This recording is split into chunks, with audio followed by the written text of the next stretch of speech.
Ողջույն հարգելի հեռուստադիտող, եթերում սպասված հանդիպումն է։ Իսկ այսօր իմ սպասված հյուրը երգչուհի երգահան Սոնա Ռուբենյանն է։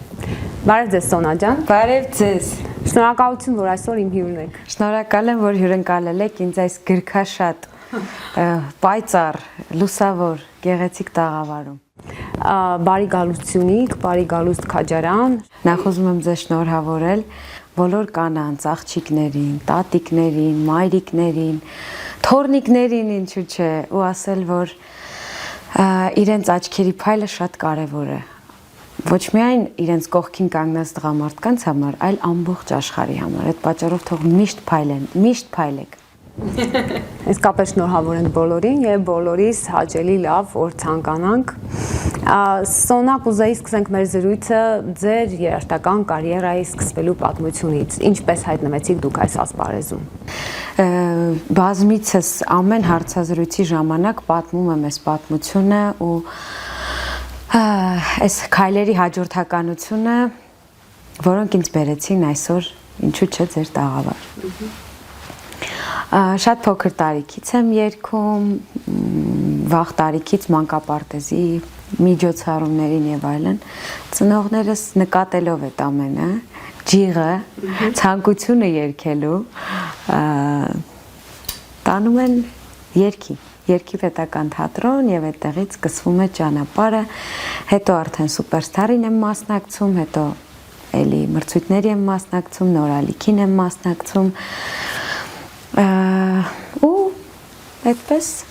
Գարիկից առաջարկ ստացա արդեն 9-10 տարի առաջ, որ միասին դուետ կազմենք եւ բենդով հանդես գանք, ընդունեցի առաջարկը ու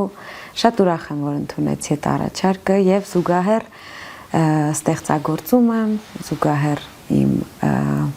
երգերն եմ գրում, այն ամեն ինչը, ինչ որ իմ ամենա փակ եւ սրտիս մեջ է, այդ երաժշտությունն եմ գրում, երգում, այդպես, սիրում եմ երգել։ Բեմն էլ եք սիրում բնականաբար։ Շատ, ես մեկ-մեկ որ պատկերացնում եմ բեմը չլիներ իմ կյանքում, կարծում եմ յուրաքանչյուրի մոտ էլ այդպես է, երբ որ իր սիրելի մասնագիտությունը, աշխատանքը, որը մասնագիտությունն է բերում աշխատանքի, իր սիրելի մասնագիտությունը մի պահ իր կյանքից հեռացնում է, այդ վակուումն է մնում ու այդ պատճառով այնքան շնորհակալ եմ ծնողներիս, որ ճիշտ ուղու վրա են ինձ դրել։ Եվ երևի ավելի շուտ խրախուսել են, չէ՞։ Խրախուսել են միշտ կյանքի ամեն փուլում, թե մանկապարտեզում, թե երգի դպրոցում, թե դաշնամուրի դասերի գնալիս, թե հիմա էլ եթե ինչ-որ խնդիր է առաջանում, որովհետև չկա ինչ-որ մի աշխատանք, մի մասնագիտություն, որտեղ խնդիրները չլինեն, ես մի անգամից կարող է զանգեմ մայրիկիս եւ իր մի խոսքը ինձ շատ ուժ կտա, հիմա էլ արդեն ամուսինս խոսում ենք իրար հետ եւ կիսվում եմ իր հետ յուրաքանչյուր իմ ապրումով, անհանգստությամբ եւ այսինքն գիտեմ, որ իմ կողքին կա ուժ, որ ինձ չի թողնում երբեք հուսալքվել, դա շատ կարևոր է յուրաքանչյուր մասնագիտության մեջ։ Իմ հաջորդ հարցը հենց պետք է կապված լիներ հուսալի հենարանների հետ, երբ երգչուհի ես, բեմական կերպար, հանրության կողմից ընկալված մարդ, ով անընդհատ թե այստեղ այնտեղ համերգների պետք է լինի, որովհետև դա է պահանջում աշխատանքը եւ մասնագիտությունը։ Արդյոք հնարավոր է այդ շատ զբաղվածության մեջ պահել անձնականը, պահել ընտանիքը։ Հնարավոր է։ Այս կյանքում ամեն ինչ հնարավոր է։ Երբեք ուզում եմ ասել են մարդկանց, ովքեր որոշել են երգել, ուզում են երգել են երեխեքին, որոնց որ ասում են կամ պետք է ընտրես ընտանիք, կամ կարիերա, չկա այդպիսի բան։ Ցանկության դեպքում մարդ կարող է շատ մեծ գործեր անել ու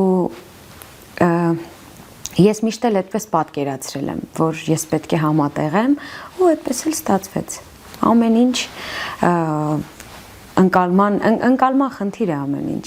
Դու ոնց ես ընկալում աշխարհը, դու ոնց ես ընկալում երևույթները, այդպես էլ ստացվում է։ Իհարկե, այդպես էլ հենց ստացվում է կյանքը։ Եթե բարթացնենք ամեն ինչ, ընկնենք ստերեոտիպների հետևից, որ ոչ, կամ կարիերա, կամ ընտանիք, այդպես էլ կլինի։ Բայց պետք է մեր մտքերը վարժեցնել մեզ։ Ճիշտ է։ Գարիկ Սոնաբենդն արդեն տարիների անցած ճանապարհ ունի,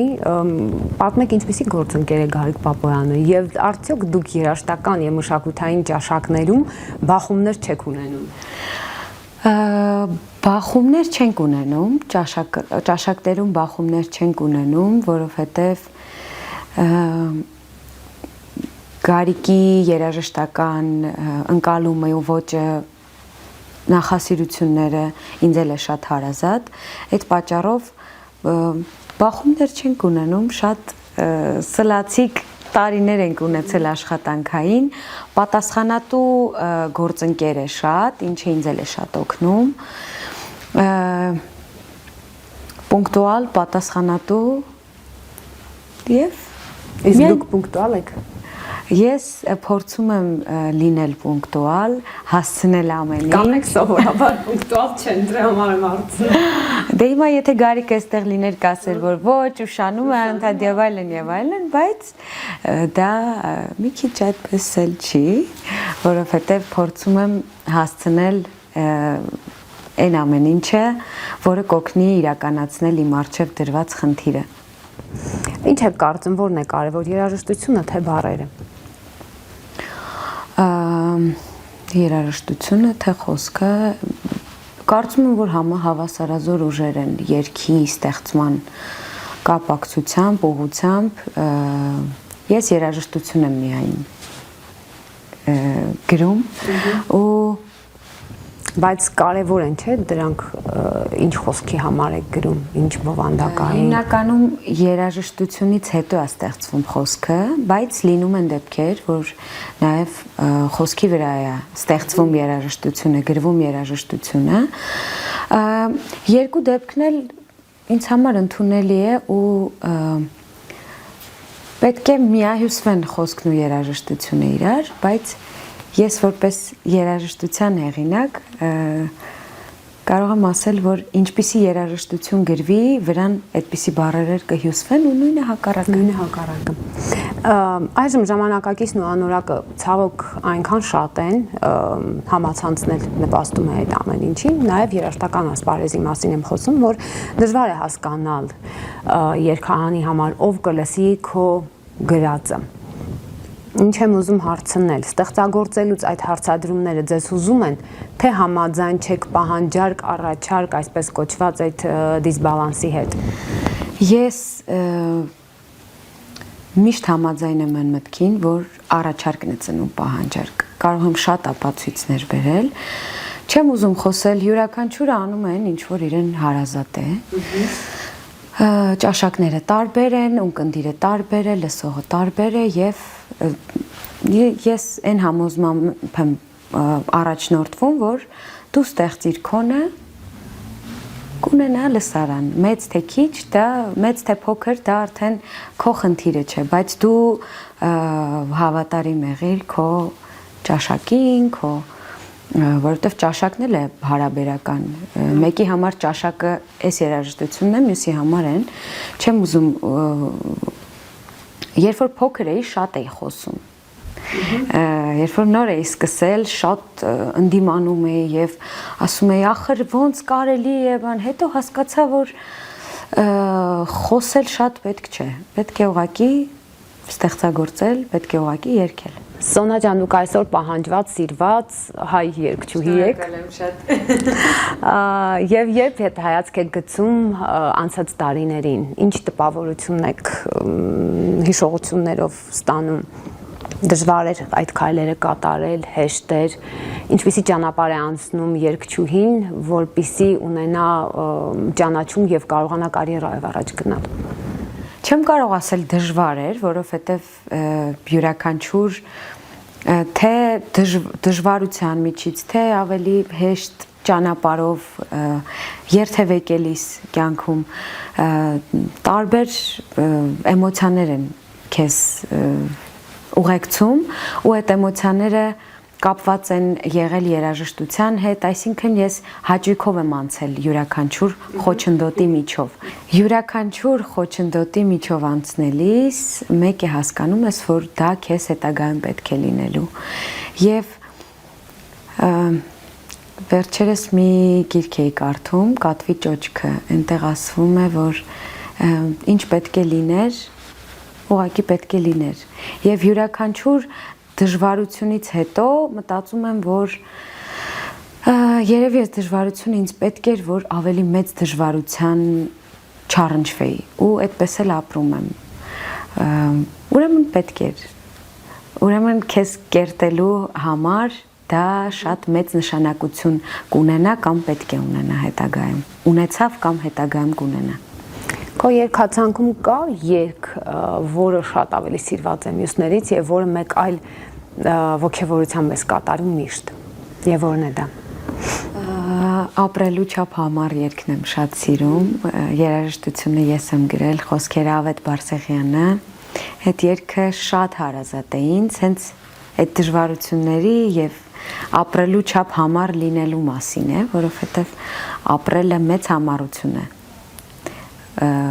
Հանենք մասնագիտությունը, ամենօրյա կյանքը մեր ապրել է, ամենօրյա պայքար է,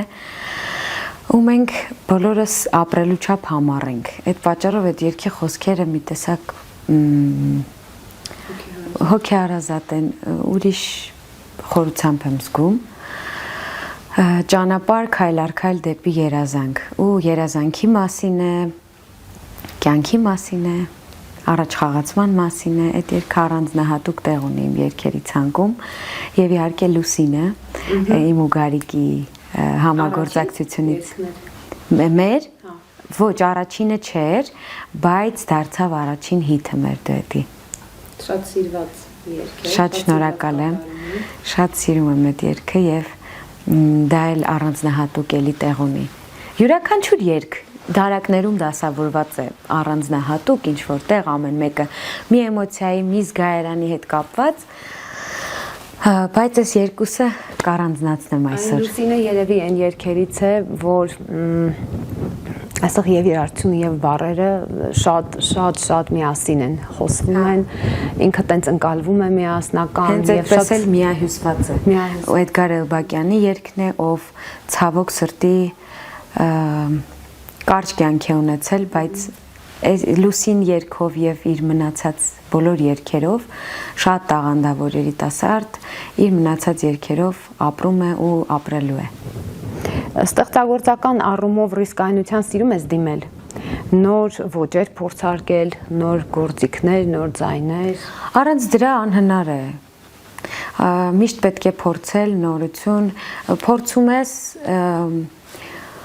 հետո հասկանում ես, որ չէ, սա իմը չէր, պետք է հեռու մնալ, դա էլ է մեծ դաս, դա առանց դրա չես կարող։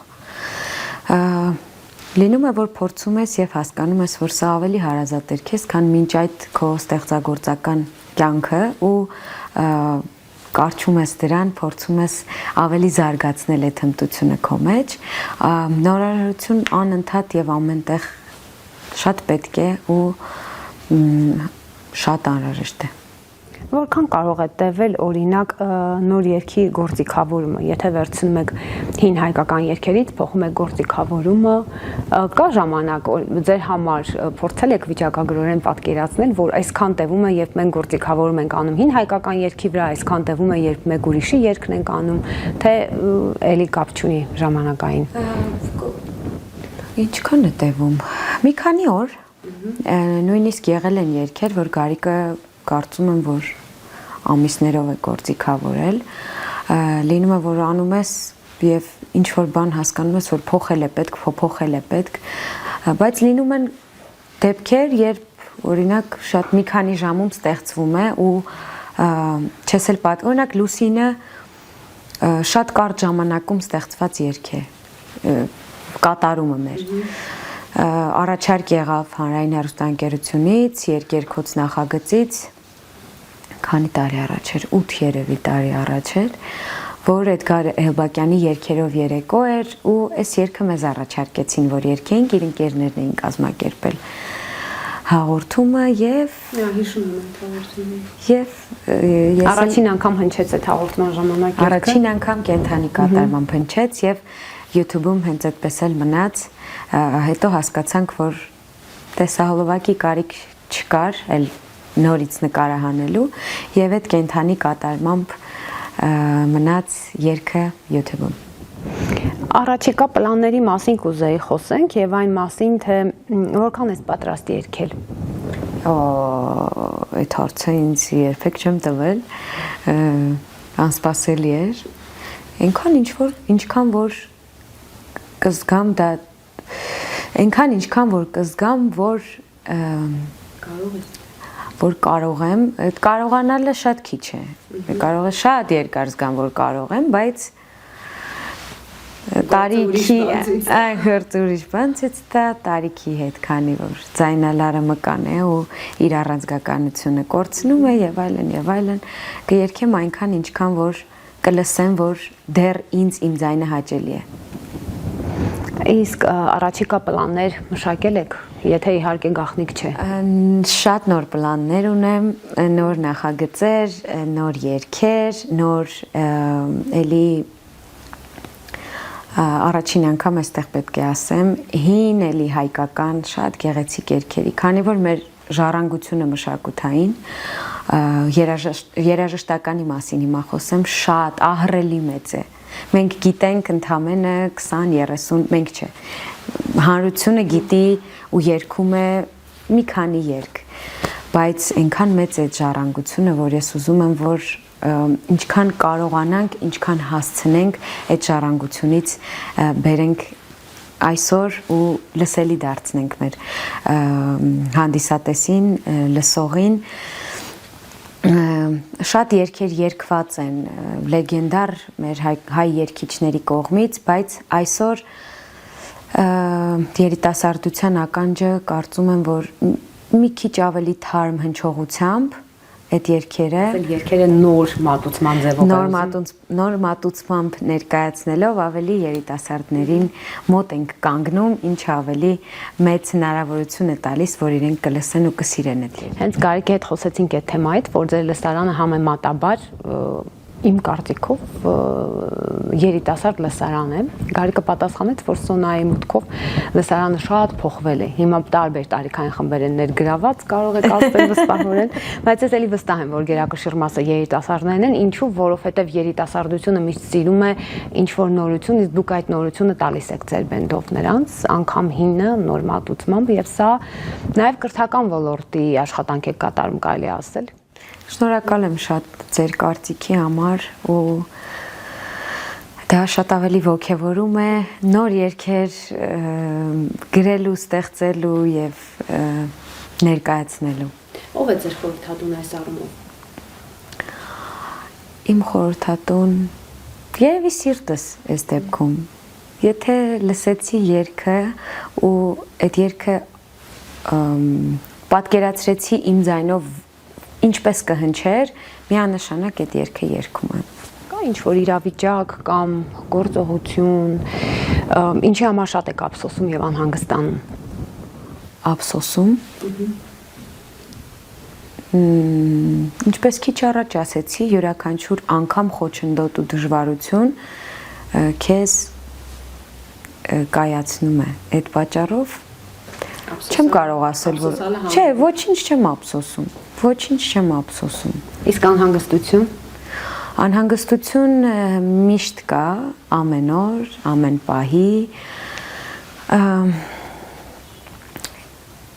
Ճիշտ անելու ամեն ինչ։ Քո խղճի առաջ հանգիստ լինելու ու հանգիստ գլուխը բարձին դնելու ու քնելու գիշերը։ Անհանգստությունը միայն դա է, մեր երկրի հետ էլ կան մի շարք անհանգստություններ, որոնք որ ամեն օր, ամեն պահ ուղղակի այսպես կարճած ուղեղից հանգիստ չեն տալիս, բայց կարծում եմ, որ շատ շուտ կավարտվի այս ամեն ինչը ու մենք ու մենք հանգիստ խղճով, հանգիստ սրտով ու մտքով յուրաքանչյուրս միայն մեր աշխատանքի եւ Հայաստանը ավելի զարգացնելու մասին կմտածենք։ Հաստրել եք ուսումնասիրել Սյունիքը, քաջազանոթ եք Սյունիքին, թե չեք հասցրել։ Սյունիքում շատ հաճախ ենք լինում, շատ հաճախ եմ լինում։ Քաջարանում հենց այս դահլիճում ունեցել եմ ելույթ 7-8 տարի առաջ էլի, վերջինը դա էր, որ հիշում եմ, ես Վենետիկից իջա Երևան, օդանավակայանից ուղիղ եկա Քաջարան, առավոտյան այստեղ համերգ ունեցա եւ գնացի Երևան, արդեն Գարիկի հետ համերգ ունեինք այնտեղ։ Այդ օրը չեմ կարող մոռանալ, որովհետեւ ամենաերկար ճանապարհորդությունն էր Վենետիկ, Քաջարան, Երևան ու 3 տեղում էլ համերգ, բայց շատ հետաքրքիր էր։ Սյունիքը շատ եմ սիրում, օդը, բնությունը, չգիտեմ, անցյալ տարի արդեն վերջին այցը Գորիսն էր, դրանից առաջ Կապան եւ կարծում եմ մի համերգ էլ ա եղել 2024-ին Սիսիան։ Շատ շուտ ենք լինում ու շատ ուրախ եմ, որովհետեւ այս հրաշք բնությունը պետք է տեսնի յուրաքանչյուրը ու շատ հաճախ։ Շատ լավ, շնորհակալ եմ Սոնա։ Շնորհակալ եմ շատ։ Սպասված հանդիպումներ եթերում, իսկ իմ հյուրը երգչուհի երգահան Սոնա Ռուբենյանն է։ Կհանդիպենք։